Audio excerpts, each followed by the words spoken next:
Alrighty, welcome everyone to Tough Love, Tough Talks, as it were, the subcategory of the Tough Love podcast. I am joined tonight by the man, the myth, the legend, Mr. Timothy Alberino. Tim, welcome to the show again. Oh, nice to be with you again. Glad to have you back. Last time, folks, if you were with us, we talked about the megalithic structures in Peru. That was our primary focus. Were they Nephilim architecture? Was it fallen angel technology?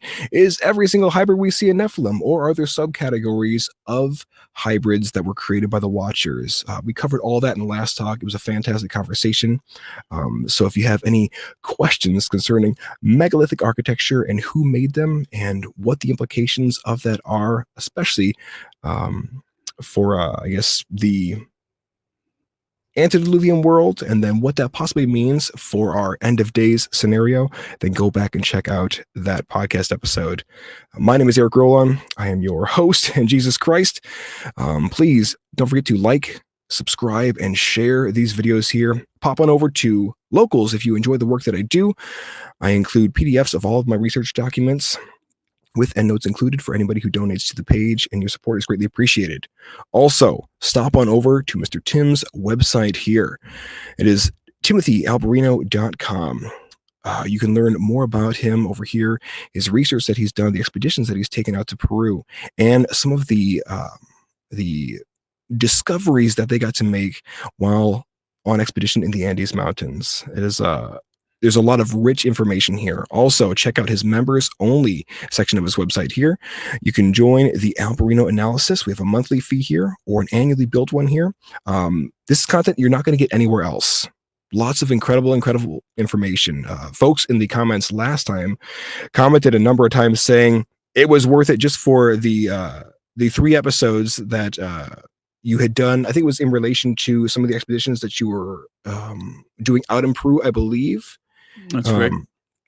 And actually, I wanted to ask you before I went further on, you had mentioned that you guys were filming a series, and it had a lot to do with discovering Tauripunku. And is that going to be aired on any network, or is that just going to be on your website? Very good job pronouncing Tauripunku.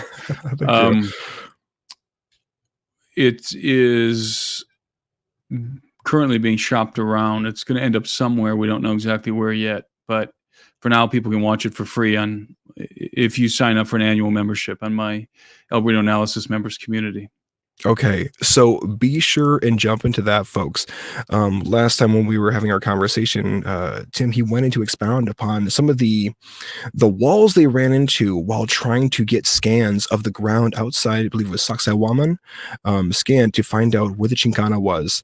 And it is a fantastic story. But jump into the member site here so you can actually get the visuals, because they do much more justice than still shots that I found on Google will do of those walls and structures.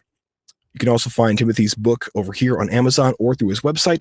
It is Birthright. I finally got my copy the day of our last show that we did together, and I have been ripping through it as fast as I possibly can, so we have plenty of fodder for conversation this evening.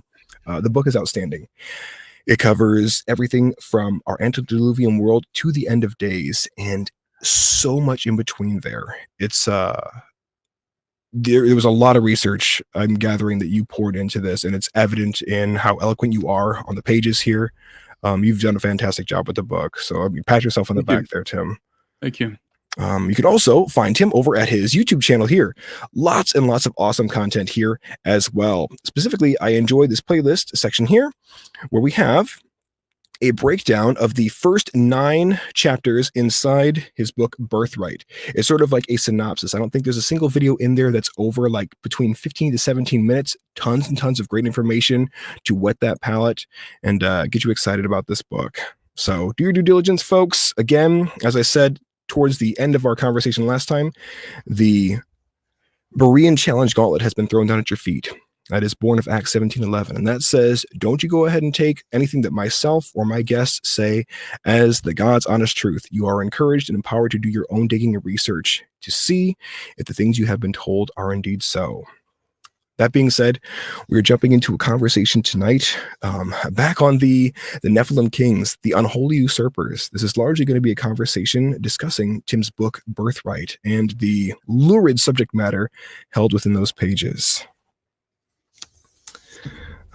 So first up, as I said, I went through all the lecture series there, and I decided to sort of read your book a bit out of order. I jumped past chapter 9, and I jumped right into, I believe it's the new religion, and that I found to be incredibly fascinating. You talked inside there right away about Friedrich Nietzsche and how he piggybacked off of the writings of Darwin and the idea that we have this evolution of man that is supposed to be this this overman, the Superman, and jumping back to your previous chapters where you talk about Imago Dei, the image of God, us being created in His image, and the sons of God.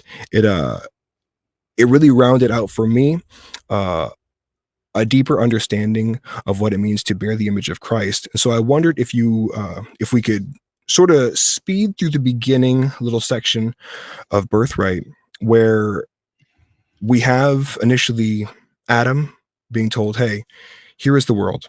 I want you to subdue it. I want you to conquer it. The world is yours and the fullness therein. And then what happened between the fall and then man giving up their birthright? Well, the premise of my book, Birthright, begins, as you say, with Adam, who is bequeathed dominion of the earth. He's given dominion. He's not told to take it. Rather, Sure. the declaration is have dominion. And the implications are staggering. It's not, we have to, I think, jettison this notion that Adam was a gardener. I don't know if we've been doing a lot of interviews lately. I'm not sure that if I was talking to you about this or someone else, but we have to, as I said, do away with this notion that Adam was a gardener. He wasn't a gardener. Adam was a vice regent of a planet.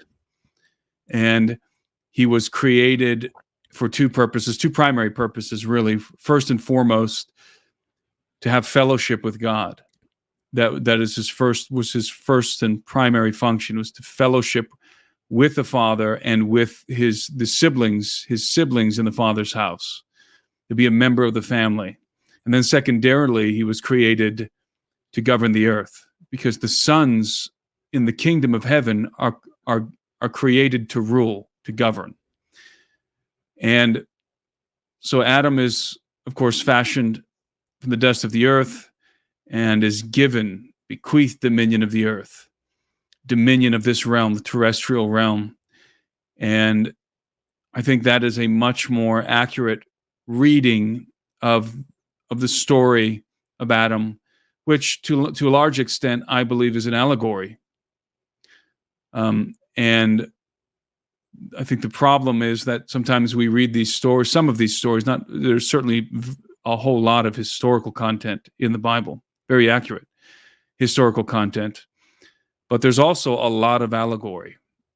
And I think that if we begin in the beginning with Adam, not as a gardener, but as a governor, then it becomes much easier to understand the things that unfold in the biblical narrative, and indeed the things that are unfolding today. So the birthright of Adam, and by extension of all his offspring, you and I, is dominion of planet Earth. We were created to govern this place. And dominion of the earth is not given solely to the righteous. It's not the right to rule among the children of men, among the offspring of Adam, is not earned. It's not merited. Rather, it is inherited in our genome, which means that good, bad, or indifferent, men govern the earth because we are the sons and daughters of Adam. And we inherit through Adam his genome, and along with that, the right to rule, his birthright, dominion of the earth. And that plays into, I believe, the unfolding of eschatological events, the so-called end times that all of us are so familiar with. If you grew up in the church, familiar with many different positions and opinions on the end times. But what we cannot do when looking back is we cannot frame Adam and Eve as gardeners, because things going forward won't make sense. And then looking forward, we cannot discount or fail to include in our consideration of things that are unfolding the most portentous things that are happening in the earth right now, including transhumanism, which has set us on the course of posthumanism, including artificial intelligence. All of this is headed towards posthumanism, including as well the alien presence and this unfolding of disclosure, and also, finally, a new religion that is emerging in the earth or will emerge in the earth soon. All of these things have to be taken into consideration when we think about where we are, who we are, and where we're going. And I discuss all of these matters in my book, all of these topics, and I attempt to weave them together in a coherent narrative that takes us from, indeed, a pre-Adamic paradigm to a post-human paradigm. So the time before humans and the time after humans. So specifically inside the early chapters of your book, I liked how you framed the creation of the universe, its first cause not being for man, like so many people are led to believe. God created the universe for man, and we were the reason why he built it. But in fact, it being created for Jesus Christ, it being not just his domain, but him being that first cause, the reason for it existing at all. And I'm sure you're familiar with even within the second verse of Genesis 1, where it talks about the Spirit of God hovering over the surface of the water and how the earth had become formless. The transitive verb there actually meaning, and it became without form, or became void, became chaotic. There's so much prehistory there that we don't get a real great sense of from the Bible. We understand that there was this civilization, that elder race in existence, but we don't see a whole lot of that again within the pages of the Bible.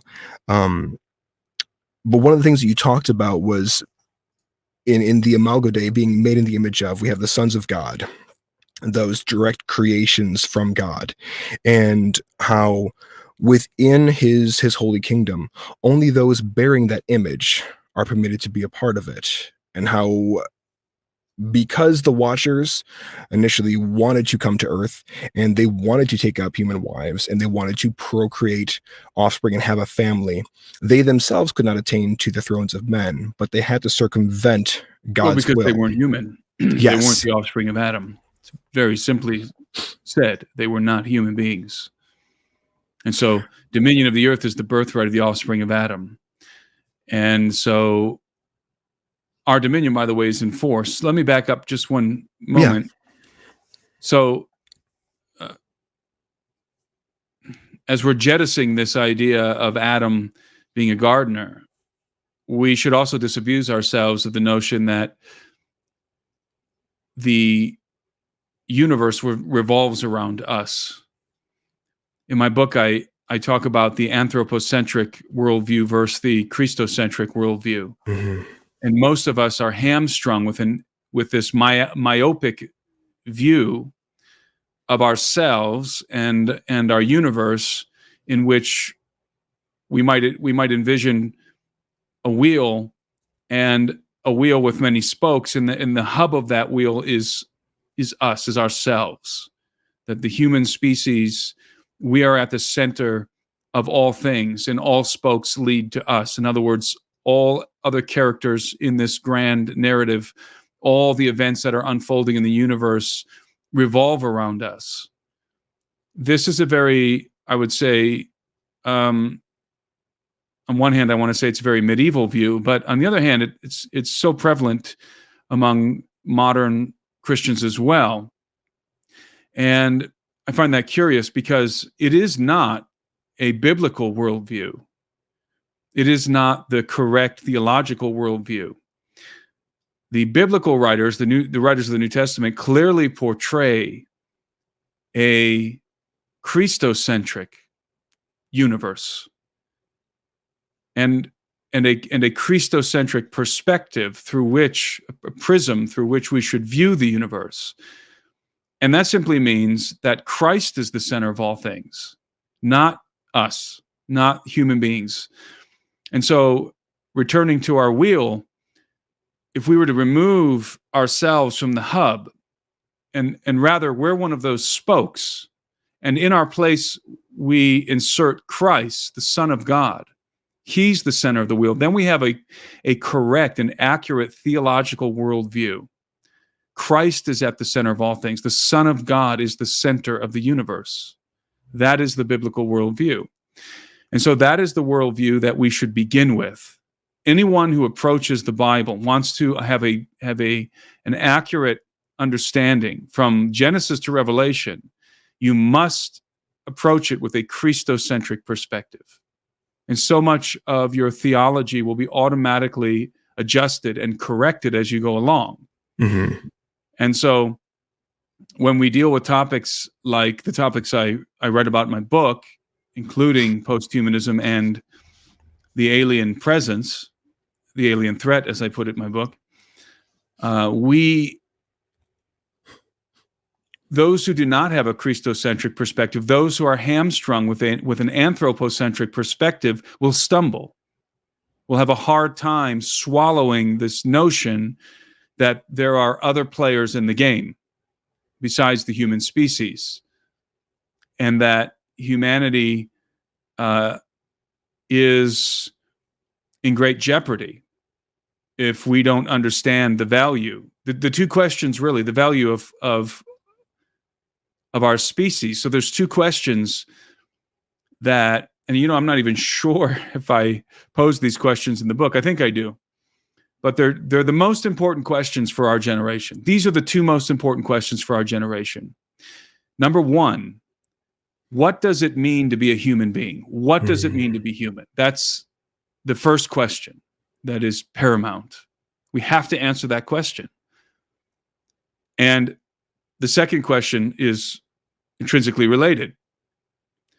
Is our humanity worth preserving? Those are the two most important questions that we're faced with in our time.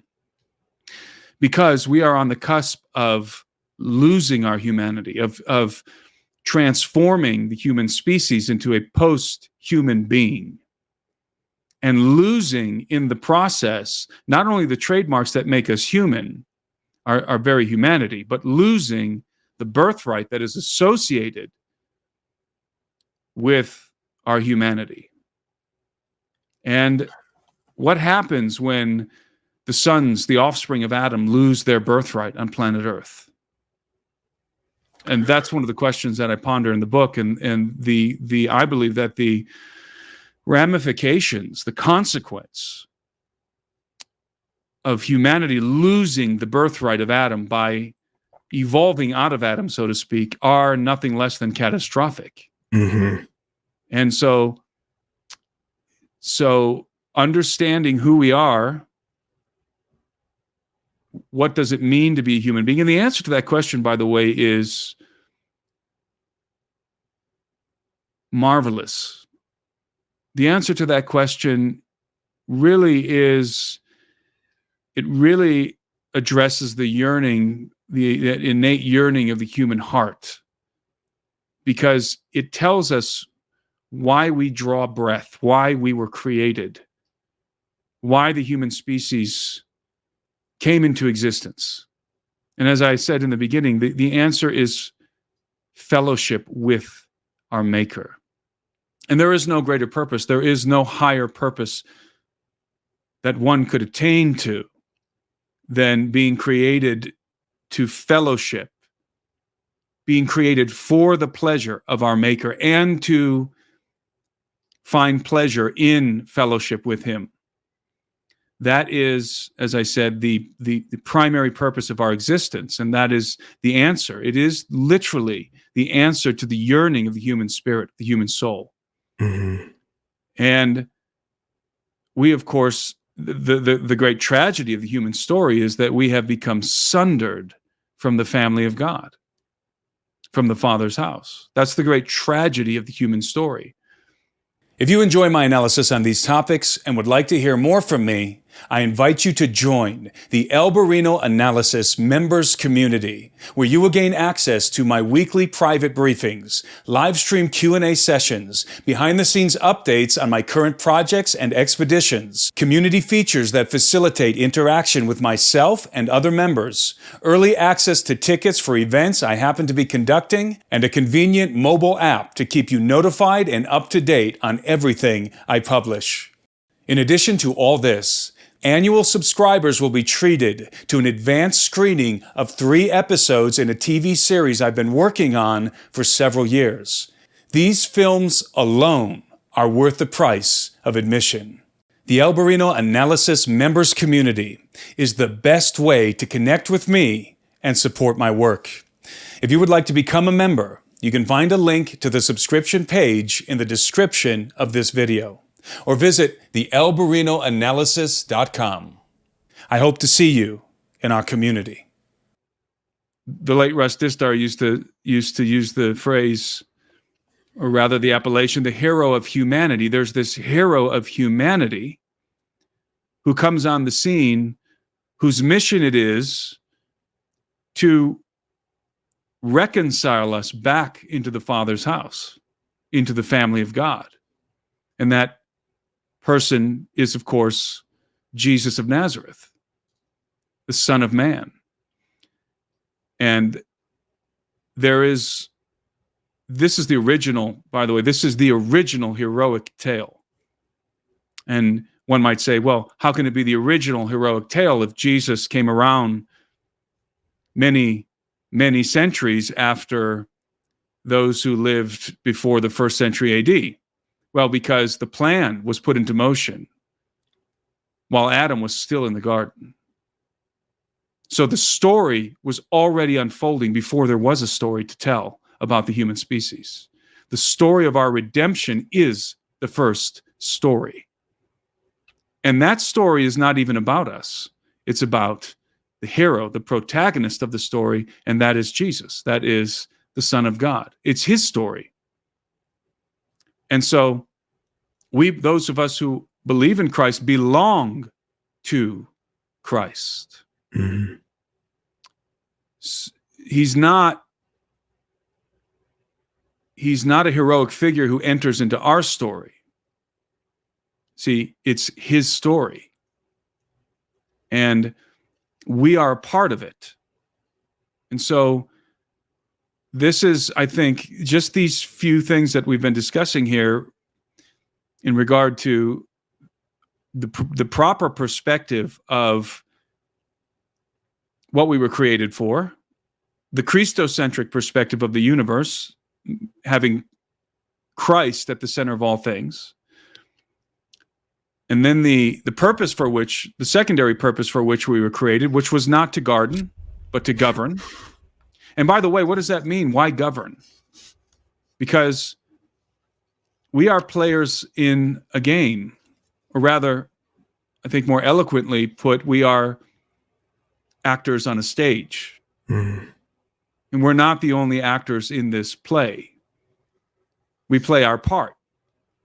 And so when I say that Adam was created to govern the earth, well, it is in the midst of a very expansive kingdom that includes places that are outside of planet Earth. And so we govern this realm, and we were supposed to govern it. We were supposed to, as the late Michael Heiser used to put it, extend the Edenic rule, so to speak, to extend the will of the Father in regard to life on earth as we progressed from Eden to fill the whole earth, filling it with the goodness and mercy of God, and filling it with justice and with all of those attributes that are fundamental to the kingdom of heaven, the goodness of God. And instead, we did the opposite. Instead, because we became sundered from the family of God through disobedience, we began to fill the earth with violence and darkness. And we became bloodthirsty and power hungry and greedy and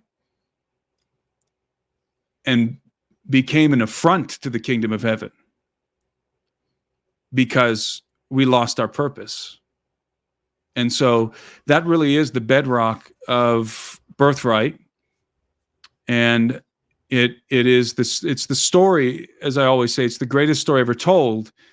And it happens to be the original story of mankind because it preexisted us, because it's not, in fact, our story. We're just ancillary characters in the story of the Son of God.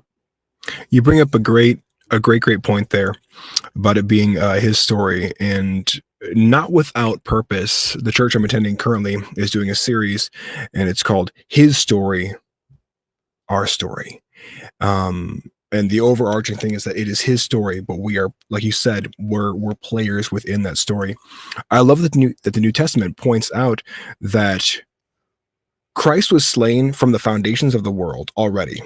The plan of redemption was set before God even said, "Let there be light."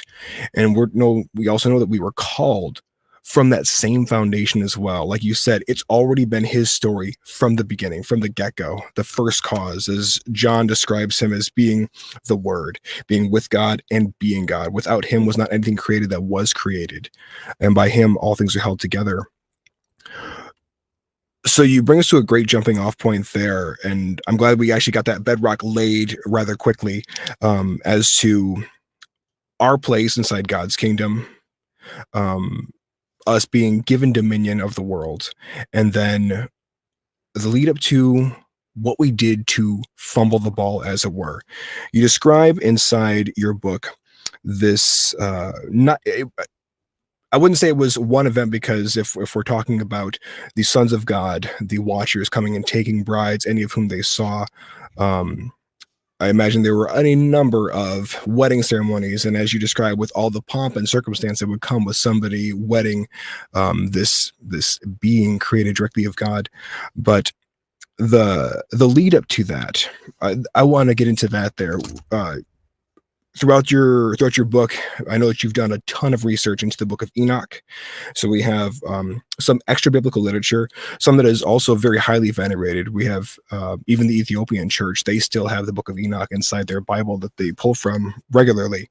But I want to talk about Adam having dominion of the world, his sons having dominion of the world, and what happened to them that they gave up their birthright? What happened to them that they gave it away?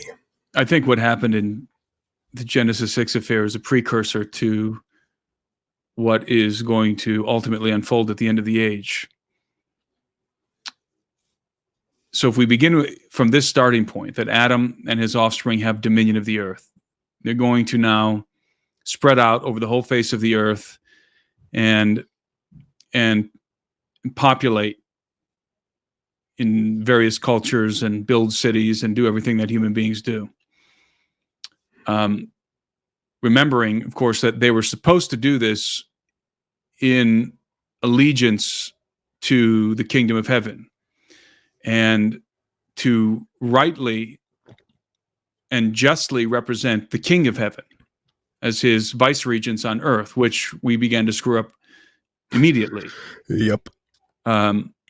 So that was the purpose, and that was what was supposed to be unfolding.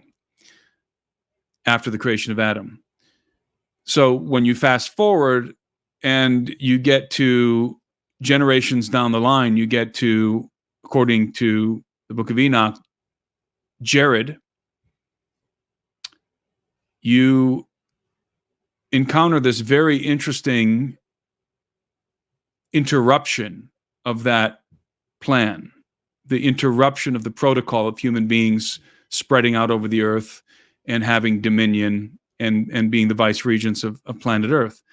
And that interruption is really, it is caused by a company of interloping extraterrestrial beings. I mean, I can think of no more accurate way to describe it than that.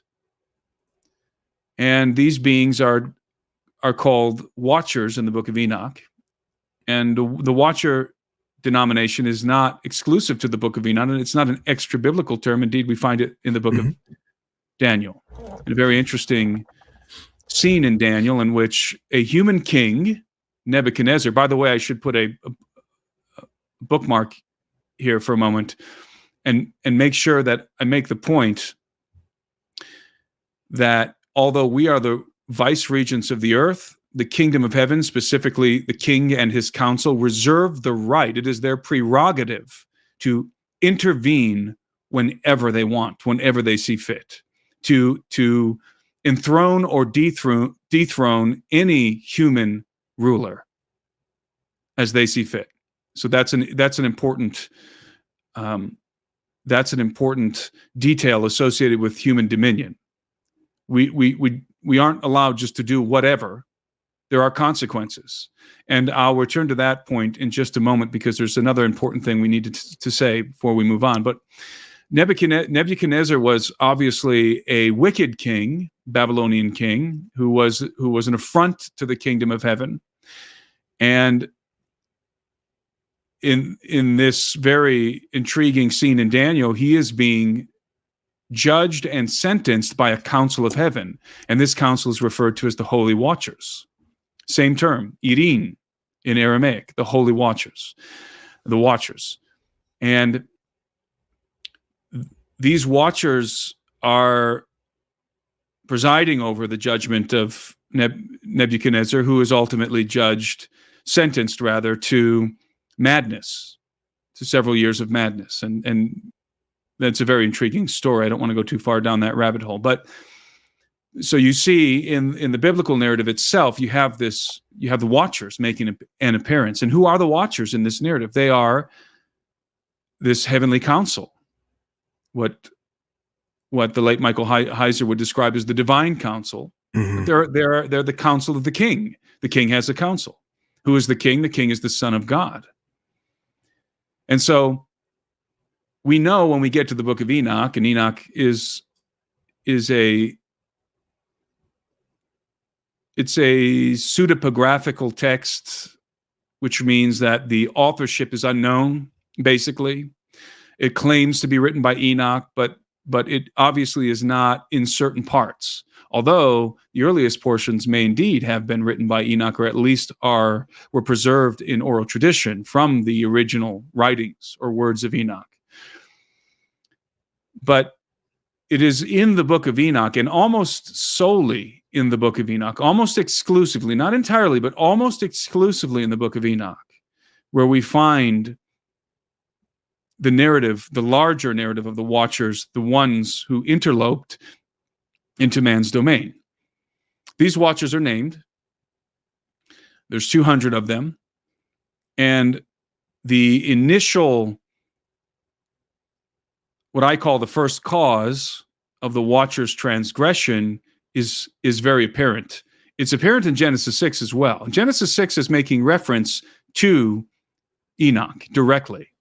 Genesis 6 is referencing the story that was widely known and that was well known and widely disseminated among the ancient Hebrews. And that is the story that comes from the Book of Enoch.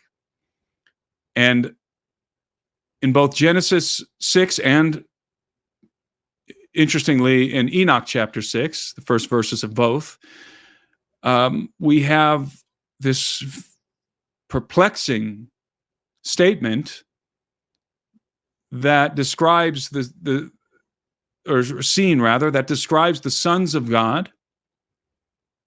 The Septuagint calls them angels. Mhm. The Septuagint is the Greek translation of the Old Testament. That the sons of God are looking at the daughters of men and are finding them to be very attractive and are lusting after them. Now, in my book, I'm not going to do it here because it's a very lengthy digression, but in my book, I highlight the fact that if you're reading the Genesis 6 and Enoch 6, specifically Genesis 6, and the theological furniture in your brain does not get rearranged just from the notion that the sons of God are lusting after the daughters of men, after the daughters of Adam, then you simply do not understand what is being implied in the text. Hear, hear. And you cannot glibly read those words. You cannot casually pass over those words and with your theology intact, let's say. Because most of us have a westernized theology and a westernized perspective of the biblical narrative, which simply does not synchronize with the Hebraic view, with the Hebraic / ancient Near Eastern perspective of this story, because this story was told in several different cultures. So you have these sons of God, the Benai Elohim, who are lusting after human women. And again, we'll sidestep that deeper conversation there. People can read about it in my book, should they desire to explore that further. And you should. Whether you read my book or not, you definitely should ruminate on the fact that they're lusting after human women. And then they decide that they want to do three things. So the first cause of the Watcher's transgression is lust, right? Something that we can all understand. Lust. That's it. They lusted after the daughters of men. But we can further define their motivations, because they didn't just want, they did not just want to sleep with human women, to have sexual intercourse with human women. Rather, they wanted to take the women as wives. Mhm. They wanted to wed the women. Okay? So that's the first cause. They lust after them. They're physically attracted to them. Hear what I say. They are physically attracted to them, and they want to wed them, not come down and treat them as harlots, rather marry these women. They're lusting after them. They want to take them as wives. That's the first motivation. The second motivation is what we read as a consequence of this lust and desire to marry the daughters of Adam. In Genesis, it doesn't directly associate the consequence in regard to the steps that came between the angels lusting and then the consequence, which was the Nephilim. But the book of Enoch does weave the narrative, so to speak, that takes place between the Watchers lusting, desiring the daughters of men, and the progeneration of the Nephilim. And what happens is the Watchers, they descend to the earth. Before they descend to the earth, actually, they make a pact. They bind themselves by mutual imprecations, the book of Enoch says. And what that means is we're all in this together, and we will all suffer the consequences, whatever befall. That's what it means. And they bind themselves by this oath. We will all share in the consequence. And they knew that this would be a great transgression. So they bound themselves by mutual imprecations, and then they descended to the summit of Hermon, Mount Hermon. And once they descended on the summit of Hermon, which is, by the way, called the Mountain of Oath, and has been for time immemorial. They descended into the plains, and they began to choose for themselves wives, each one a wife among the daughters of men. And I do not believe that they were walking through the villages and grabbing whatever fair maiden that they desired and throwing her over their shoulder, or forcibly grabbing her by the arm and dragging her along. Yeah. Rather, they're down observing. Perhaps you might imagine the watchers, this is how I would imagine it, walking through these villages, cloaked, and silently, quietly observing and choosing for themselves in their minds which women they would like to wed, and then finding out who their fathers are. Mm-hmm. Right? Because what the watchers did next is they struck a bargain. Now, this is not implicit in the Enochian tale, in the narrative of First Enoch, but it is inferred. They definitely struck a bargain, but I believe that the bargain was specifically in regard to their wives. In other words, they chose the women they wanted to wed, they desired. They went to the fathers, and this is where the bargain takes place.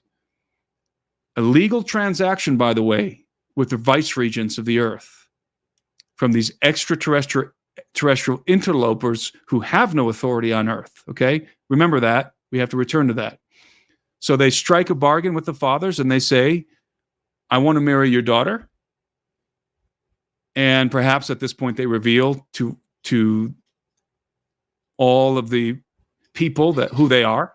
Maybe they decloak, and they're these very tall, probably extremely handsome young men. Probably, I would imagine they're 6.5 feet tall. I have reasons for believing that. Very, very handsome men, and no, they do not have wings. And so now the fathers are not dealing with mere men who want to wed their daughters, but gods, right? Demigods who've come to the earth who want to marry their daughters. But the watchers make this offer. We give us your daughter's hands in marriage, and we will give you in turn knowledge, which will equate to technology. And specifically the knowledge, it says in the book of Enoch, that the sons of Adam were striving to learn. Now, I believe, and this is just my own hypothesis, that it was the daughters of Cain, specifically, that the watchers wanted to wed. And I have some reason, you can find that out in the book. It's neither here nor there, but I do believe it was the daughters of Cain, and I believe the transaction was happening with the offspring of Cain, and who were legal representatives of the human species at large. Both lines of Adam were legitimate, the line of Seth and the line of Cain. So, and we're certainly human. So it's important now to digress for a moment and highlight a very critical point here. We need to understand the protocols of dominion, of authority, rather, the protocols of authority, because the protocols of authority are in operation in the universe. And what do I mean by protocols of authority?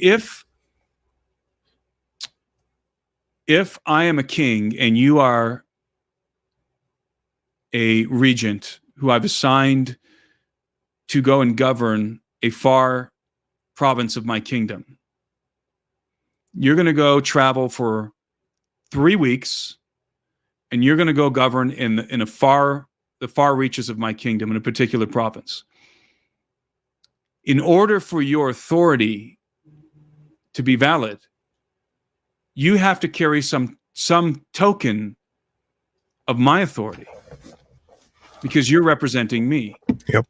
And so you can't just show up in this distant province empty-handed, or the people won't believe you and they won't respect your authority. The people have to understand that you are an extension of me, that your authority is my authority, and that should they cross you, they're crossing me. And the consequence would be what? They're going to have to deal with my armies. Yep. That's what I mean when I say the protocols of authority in a kingdom. This is very important because the kingdom of heaven is a real place. It is a real kingdom. It's not some fairy tale notion that the biblical writers were imagining. It is a real kingdom, a tangible kingdom. So if you show up to the people, let's say when you show up to the people as my regent, as my representative in this province, if we were living in the ancient world, you would be showing up with something very specific. Today, it's completely different because of technology, but let's put ourselves in an ancient context. You're going to show up with something very specific. You are going to show up with a document in your hand, and that document is going to be sealed. And that document is most likely going to have a very particular kind of seal on it. And the seals came in various types and sizes. Most prominently, it was a ring. This is a lion, by the way. It's not a skull. It's going to be a ring. Not always a ring, but in many cases. In the Mesopotamians used cylinders, the little cylinder. In fact, I have one here had one on my desk. I don't know where it went. Somebody sent me an actual Mesopotamian cylinder seal. I wish I should have it right now. That's cool. Appropriate time for the prop, and I don't have it in my hand. Next time. So you would have a seal of some kind. The document would bear the seal of who? Of me, of your king, of the one who sent you. And that seal more often than not, would literally bear my likeness. It would be, sometimes it's a side profile. And Yep. of course, in the ancient world, it's not some high resolution photorealistic image. It was usually, as I said, it was a ring or a stamp or a cylinder, and it would have etched into it, if it's a cylinder, or if it's a ring, it would be molded in my likeness in such a way that they knew it was me. Because this likeness, they're seeing it on the money, they're seeing it on all the legal transactions. They recognize the seal. They know what the seal of the king looks like. And again, in most cases, the seal was literally a facsimile of his likeness, either in profile or looking straight. And so when they asked you, on whose authority do you govern us? You say, on the king's authority, and here is his seal. Here's the document. Here's his seal, that people could see that indeed you are representing me. So when God created Adam, I would actually be more specific than that, when the king, who is the son of God, created Adam, he created him in such a way that his own authority, the king's authority, would be visible and apparent to everyone who encountered him. He sealed him, in other words, with his own likeness. That's powerful. So you can imagine, and this was done, by the way, in a softened solution of resin or wax. And so if a scroll was rolled up, it would drip resin or wax on it. This is one iteration of the signet seal. And then they would take their signet ring and they would press it into the softened solution, and it would leave the imprint, and it would harden, and that would seal the document. So you can imagine then an analogy of this would be, or a metaphor rather, would be the king pressing his signet ring into the soil of the earth, into the moistened soil of the earth, and his impression, his likeness is imprinted in the flesh of Adam. And so when we talk about being made in the image of God, this is not about, it really bothers me, actually, when I hear all these preachers talk about the image of God and they miss the point. They miss the point.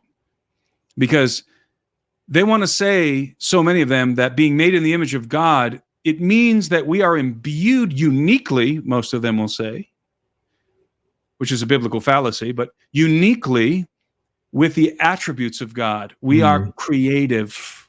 We are rational thinkers. Other creatures are not rational. Other creatures are not creative. And then one might raise the objection, but what about the angels?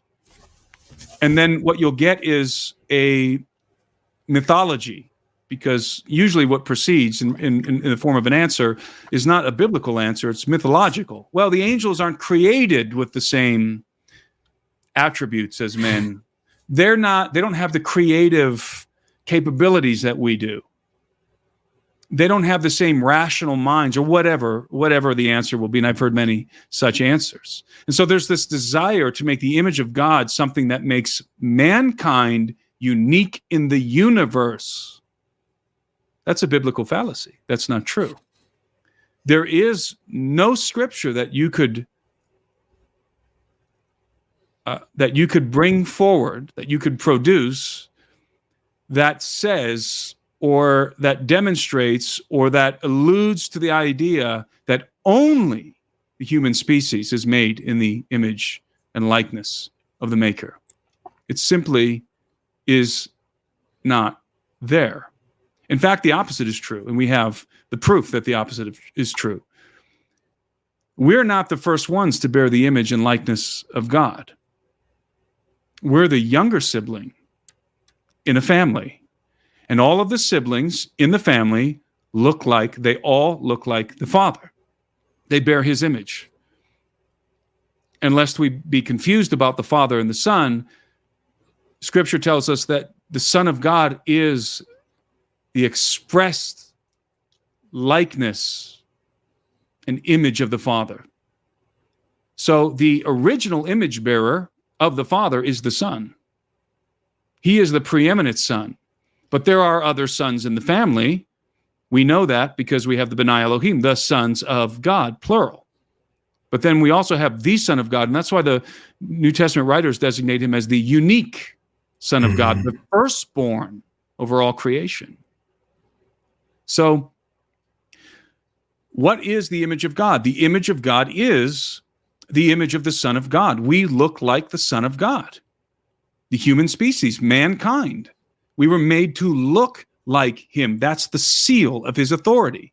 That's how all other sentient, non-human entities who are not a part of the family can recognize immediately that we are, or at least we were supposed to be in our situation.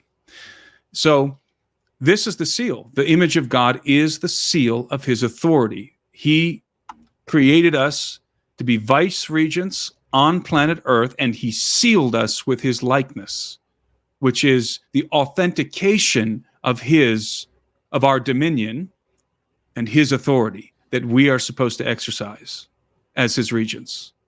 So, and of course, Jesus displayed this perfectly.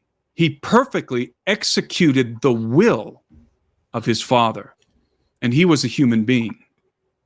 So Jesus succeeded, and he demonstrated how we were supposed to effectuate the authority that was bequeathed to us from the King, the dominion that was given to mankind. Jesus demonstrates how we were supposed to operate, which is in full obedience to the Father. He did nothing that he did not see his Father doing. So that's just a side note. So the point is, if returning to this scenario of you being my vice regent in this distant province of mine, me being a king over a vast kingdom, you have my authority. The people can see. Why? Because you bear my seal, which has my likeness on it. They know. You come in my authority. They therefore also know that should they rise against you, should they attempt to usurp your authority, then my armies are coming. So my armies enforce your authority, right? My armies guarantee that it's the teeth behind your authority. Without my authority and my armies, then your authority is impotent. It's powerless. So now let's return to the Watchers. So returning to the Watchers have a problem. They, A, desire to copulate with the daughters, to wed and copulate with the daughters of men. B, I did not yet articulate the second and third motivations of the Watchers' transgression. So secondly, they wanted to produce offspring. This is apparent in the Book of Enoch. They desired to procreate, to have families. That's the second cause of their transgression, or motivation rather, of their transgression. And the third, and those are implicit in the text, the third is inferred. They wanted to do these things so that they could attain dominion of the earth.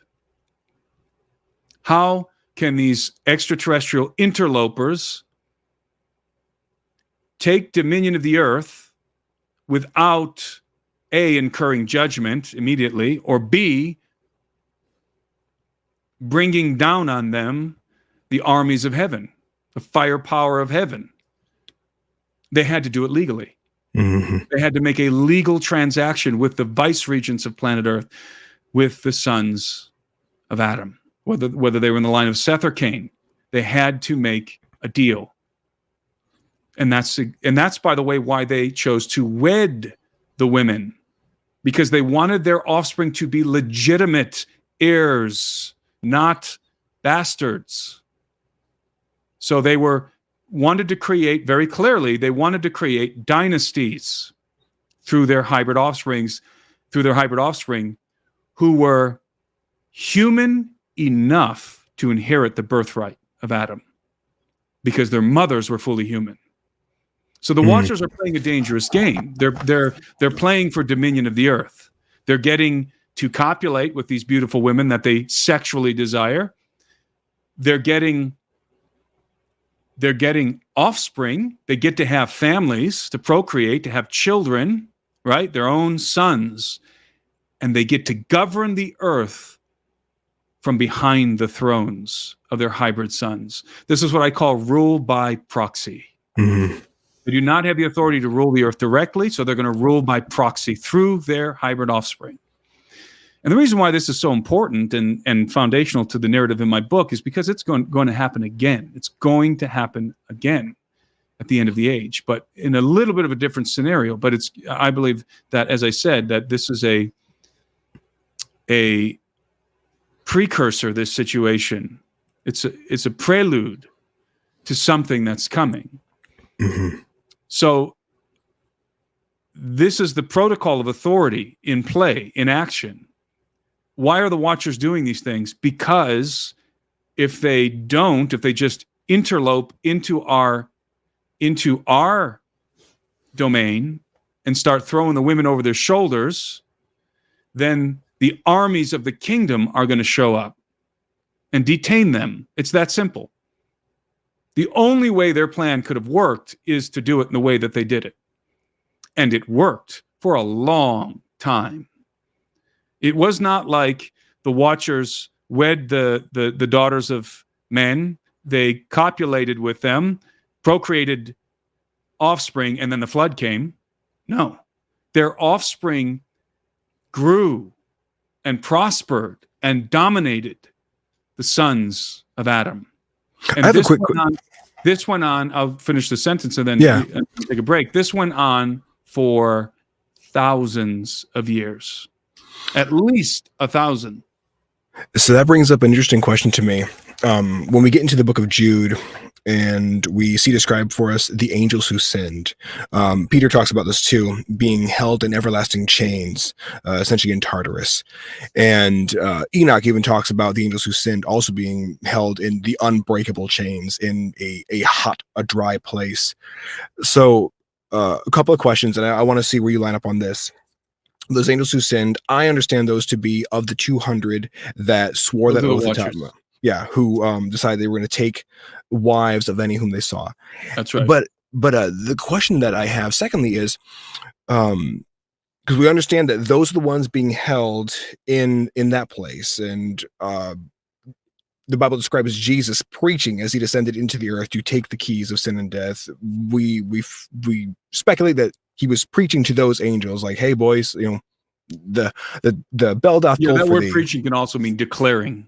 Sure. So I guess my wonder is, at what point were they cast into Tartarus? Do you think it was because Well, if they it's apparent in the Book of Enoch.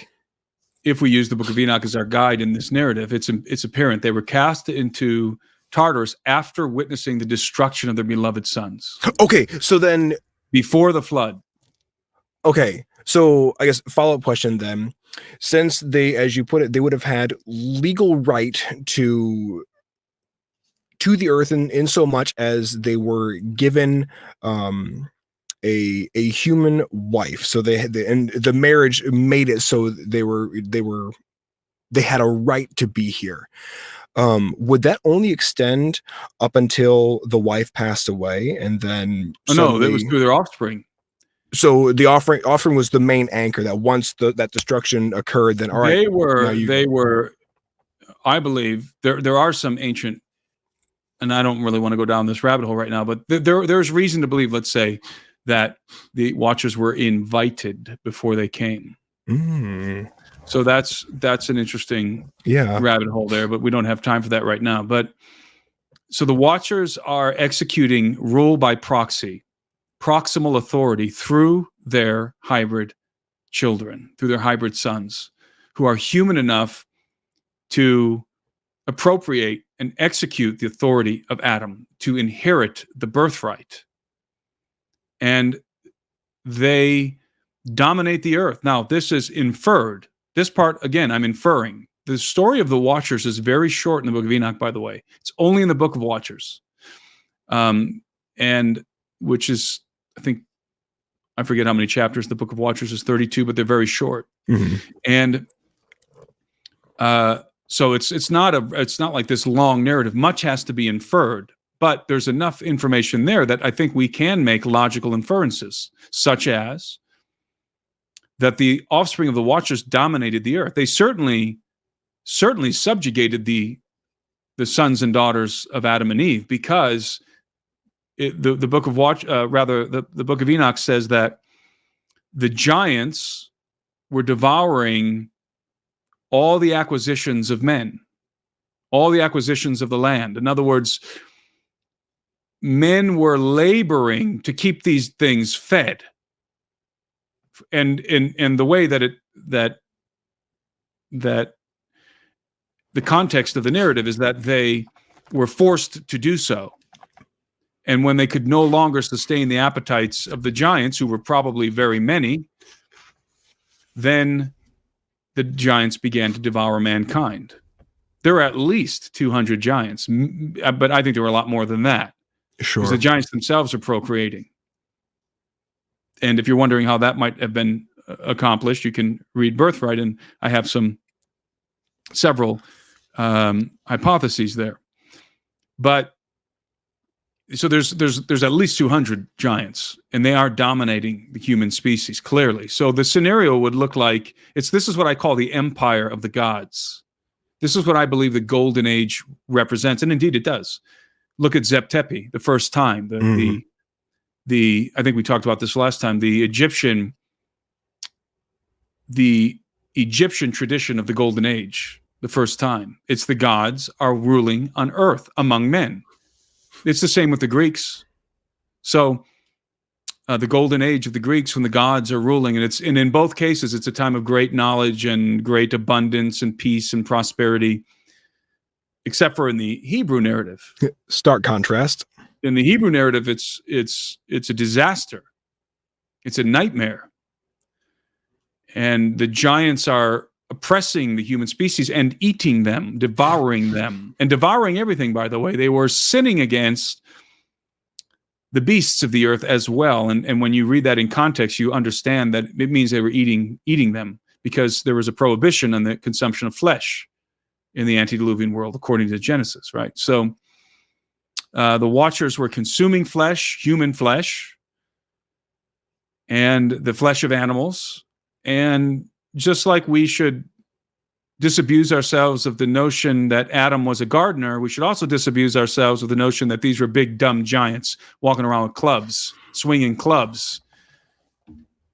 These were exceedingly intelligent beings who were the offspring of a species that is more remarkable than our own in regard to their capabilities.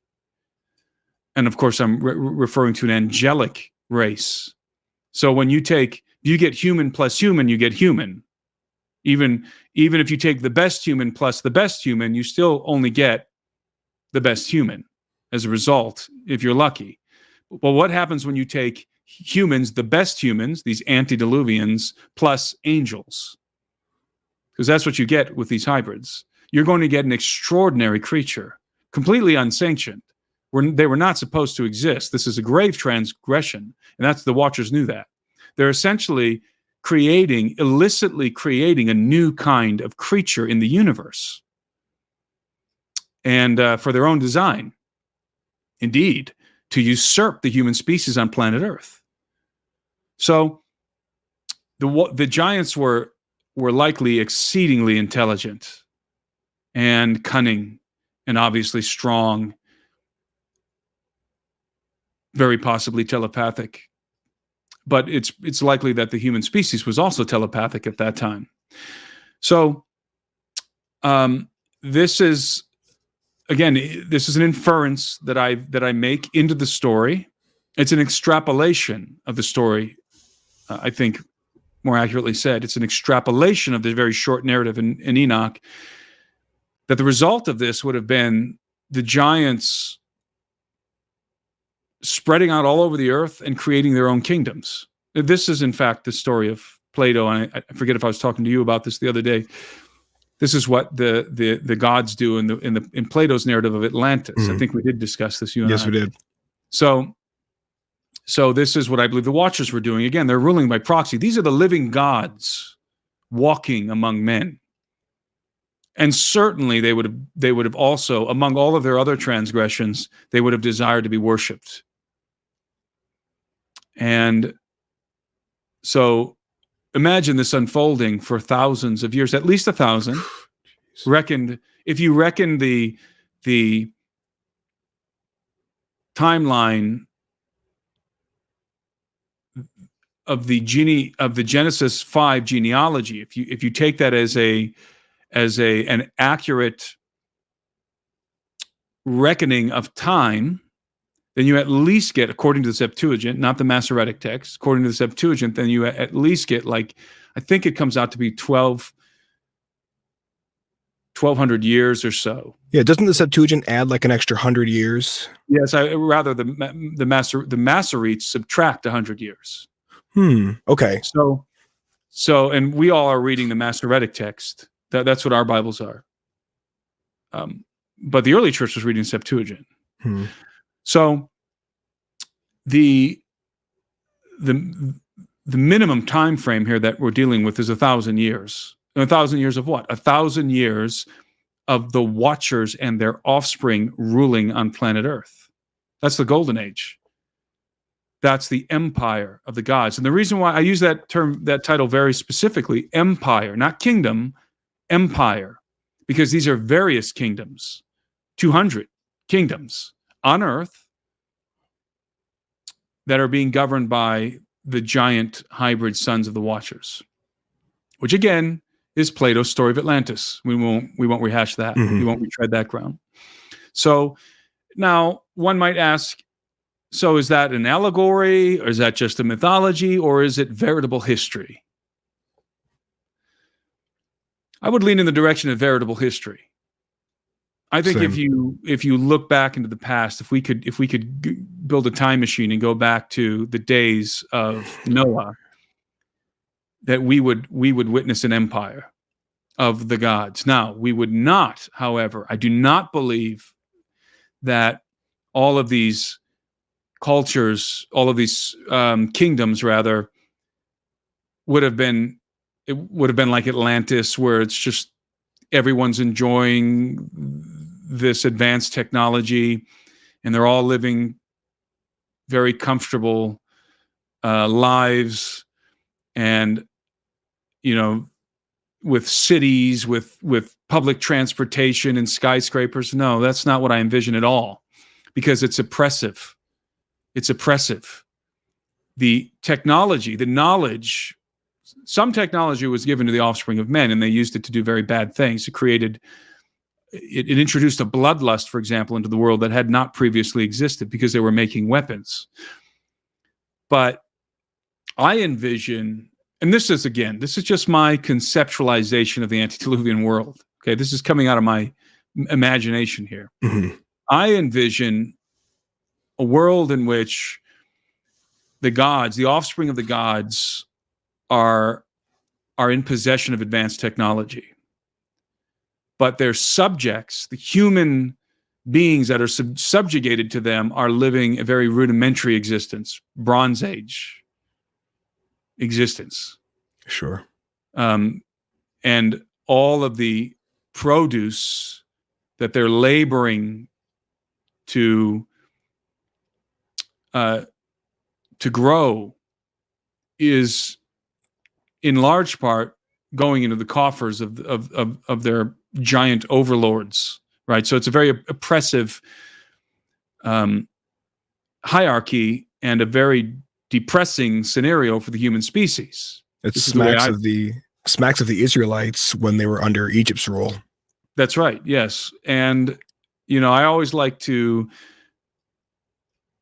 reference the movie Stargate. Sure, when I think sure. about this, and I don't know if the audience remembers the movie, not the TV show necessarily, the movie Stargate. Mm-hmm. I do. If you recall, I remember seeing that in the movie theater when I was a kid, back in the 90s. If you recall, that in the movie, they go to a planet through a Stargate. They use the Stargate to transport themselves, these military guys, to another planet. And when they get there, they discover a Bronze Age civilization, or perhaps even less than that is being dominated by this Egyptian deity, Ra, Amun-Ra, but he's an extraterrestrial and he has advanced technology. And that, I think, is perhaps somebody who was writing the script or coming up with the idea for that movie. Maybe they knew something that we don't in regard to archaeology, but I think that is what we would be looking at. So I would not be expecting to find grand cities like Atlantis, like these wonderful cities, the remains of these advanced cities. Rather, I would be expecting to find the remains of a Bronze Age or even perhaps a Stone Age civilization, because of the oppression.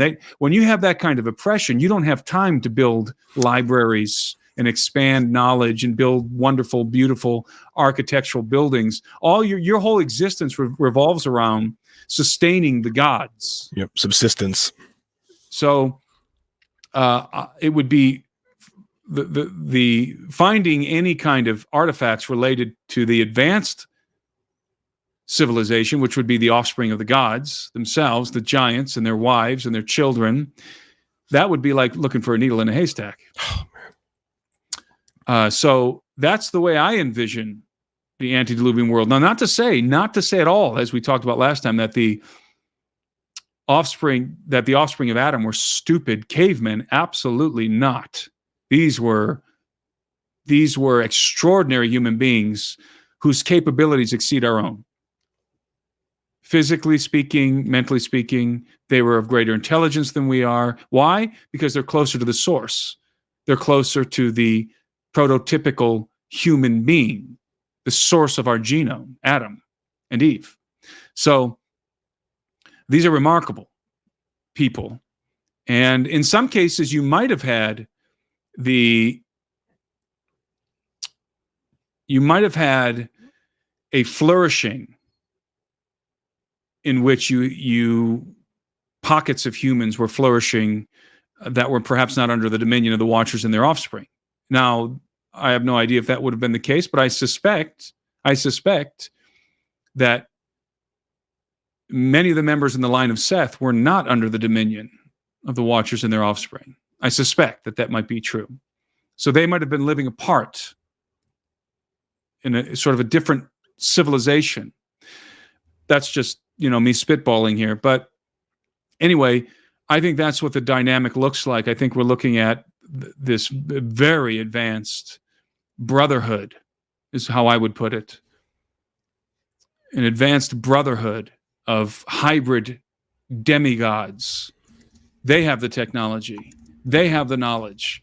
Men, they were taught how to make weapons and do other things, and basically were only given enough knowledge to be satisfied, but not enough to be a threat to the offspring of the Watchers. You see? Because that's what you and I would do if we were the Watchers.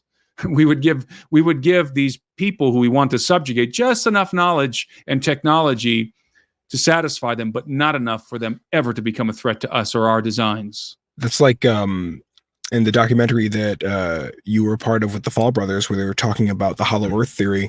I forget the man's last name, but Dave, he was talking about, he had originally been working on antimatter, and he gets approached by this team and says, hey, you're working on antimatter? Awesome. We've already solved it. We want you to come work for us. And then he learns about the DUMBs, the deep underground military bases. And inside there, we have military working with these otherworldly creatures, and we're giving them stuff that we consider to be like junks, salt water, rocks, weird elements that we just happen to have in abundance on Earth. And in exchange, they're giving us this amazing technology, but to them are these very low-level toys. I can imagine that being a very real scenario, even inside the antediluvian world as well. Right, they wouldn't be giving us anything that would cause us to become a threat to them. Exactly, nothing that would be a problem for them.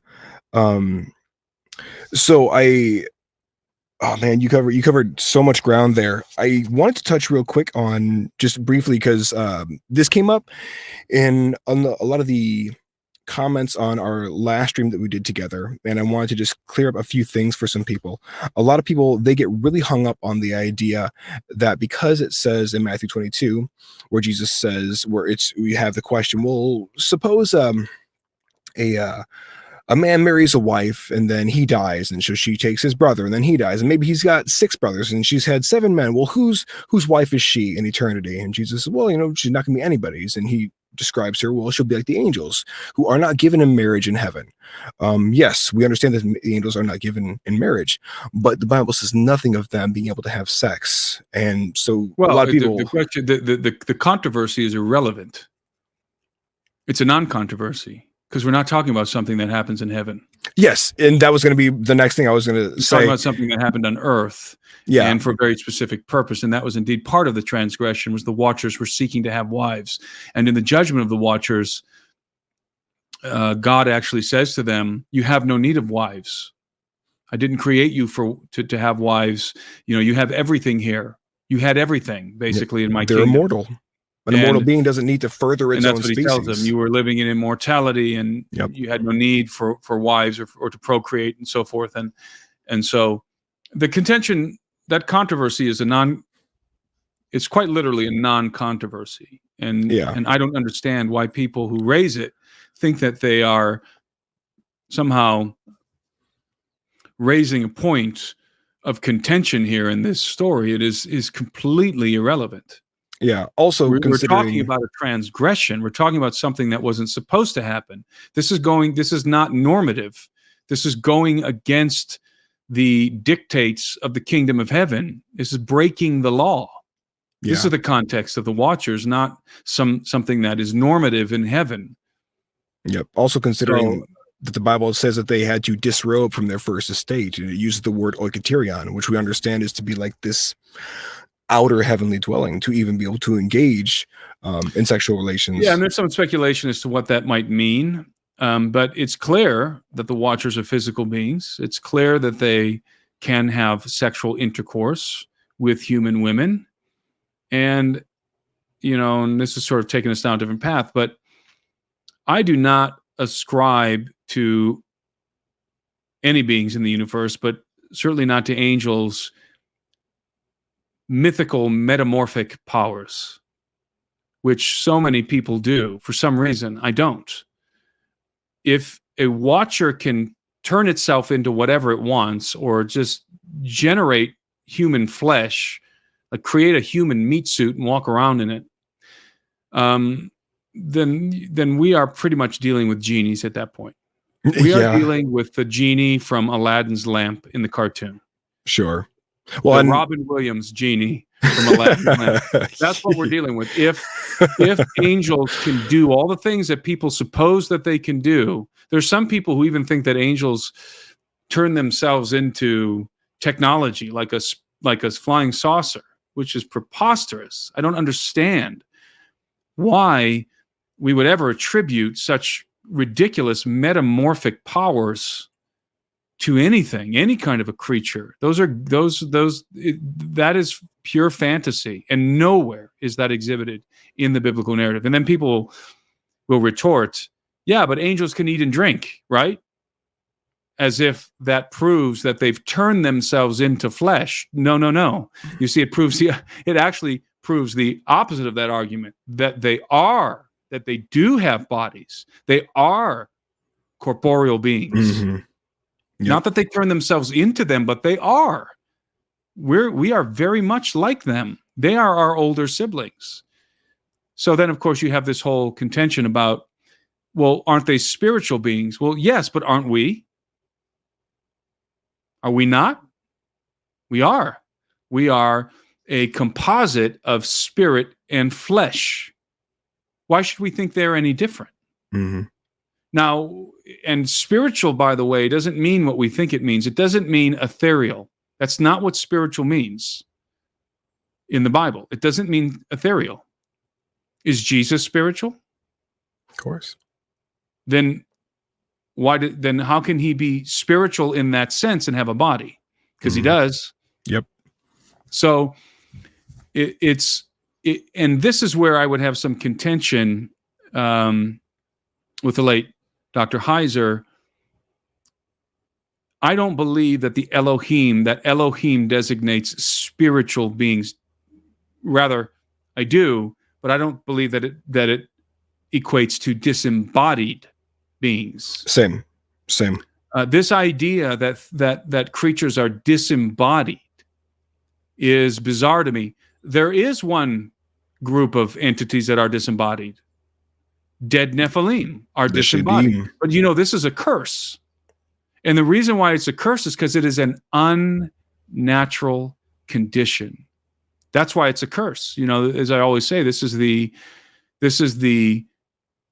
I forget what the curse, the Aztec curse or whatever it was from Pirates of the Caribbean, where they have flesh, but they can't. They're in this situation in which they're in this unnatural condition where they have no way to satisfy the desires of their flesh. So they have flesh, but they only have flesh. I forget what the context was. They only have flesh. Apparently, they don't actually have flesh, because when I think it was the full moon, you could see exactly how they really were, and they were these basically skeletal beings, persons this is perhaps a very clumsy analogy, but the point is that this is a curse, just like it was a curse in the movie. They're hungry, they're thirsty, but they can't satisfy their hunger and thirst.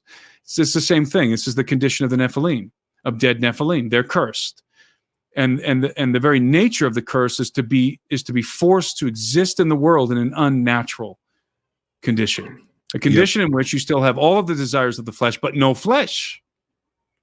This is a curse. So, I don't believe that this is the natural condition of heavenly beings.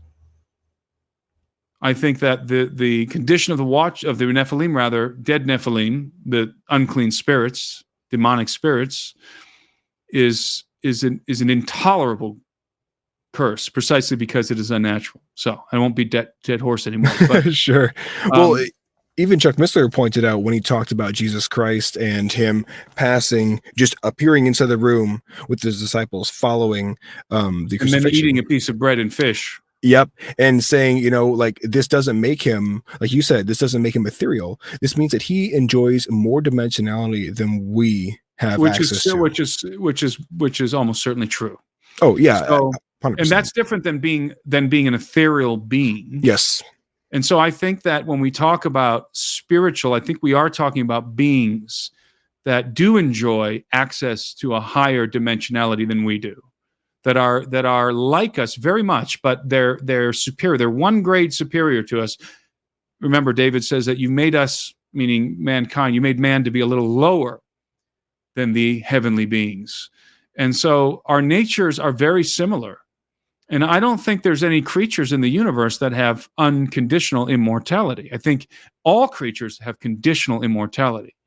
What I call in my book intrinsic immortality. In other words, you are literally created to be immortal. There's only one being that fits that description in the Bible, and that's God, and the Son of God. Those would be the two personages in the scriptures who I think would qualify for being inherently immortal. So intrinsically immortal means that you are created as an immortal being. That's not angels. That's not angels. Angels, like human beings, are what I would describe as extrinsic immortals. Their immortality is extrinsic. Intrinsic means something that's innate to you. Extrinsic, it's something that's exterior to you. And so that would be, the theological term is conditional immortality. So they would be conditionally immortal, and they are.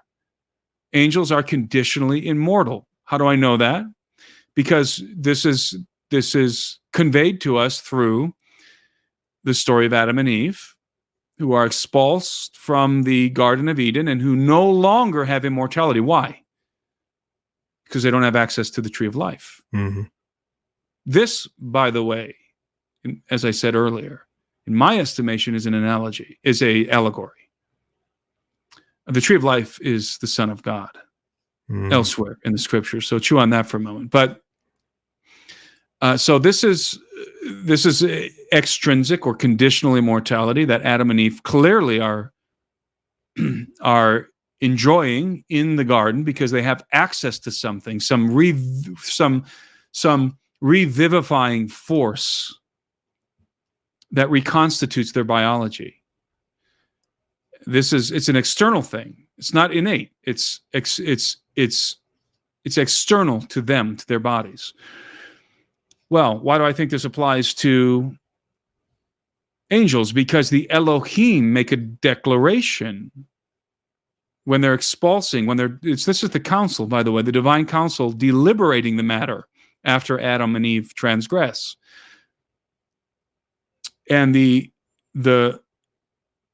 conclusion of this deliberation is the following: they must be expelled lest they continue to reach out and take from the tree of life, like us, and live and be immortal and live forever. I paraphrased it. Mm-hmm. So if you look at the wording there, it's and also like us take of the tree of life. So there's this wording, and I'm butchering it there as well, but it's in my book and it's apparent in the text that the Elohim themselves are enjoying this life renewing force, and that if they were separated from it, they would also die. Or at least begin to become subject to some kind of degeneration, entropy.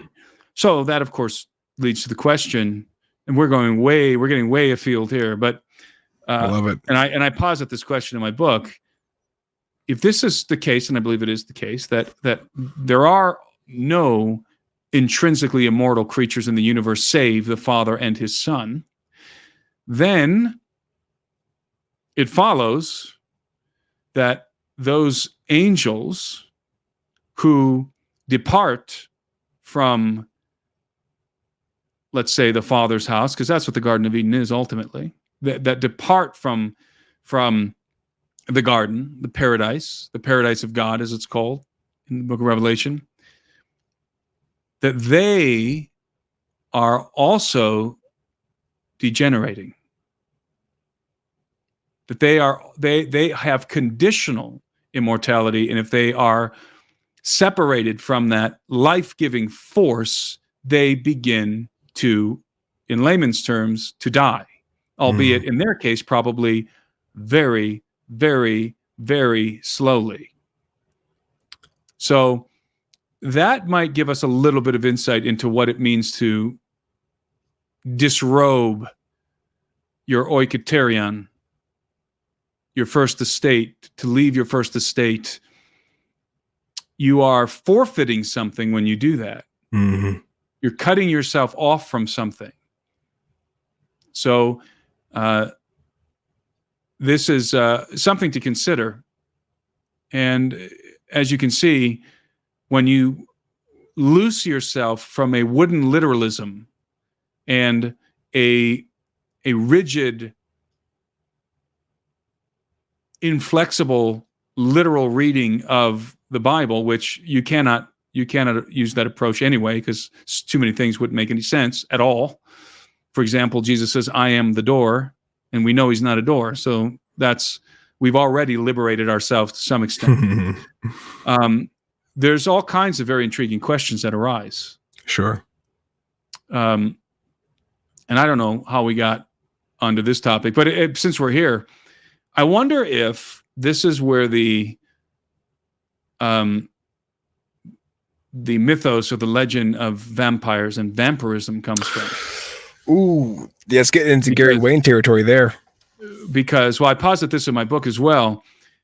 I wonder if these angels, these members of the elder race, as they call them, the defected members of the kingdom, who are not human, are non-human elder siblings, the devil and his angels, if they have to, because they're separated from the tree of life, if they have to reconstitute their biology, repair it continually, and the only nearest to kin resource that they would have to do that on planet Earth is, guess who? Us. So maybe vampires are in fact real, and they Life in the blood, and they are defected elder siblings. They are these quote unquote fallen angels. So that's something to chew on as well. Of course, this is all within the realm of wild speculation here, but it's entertaining at the very least.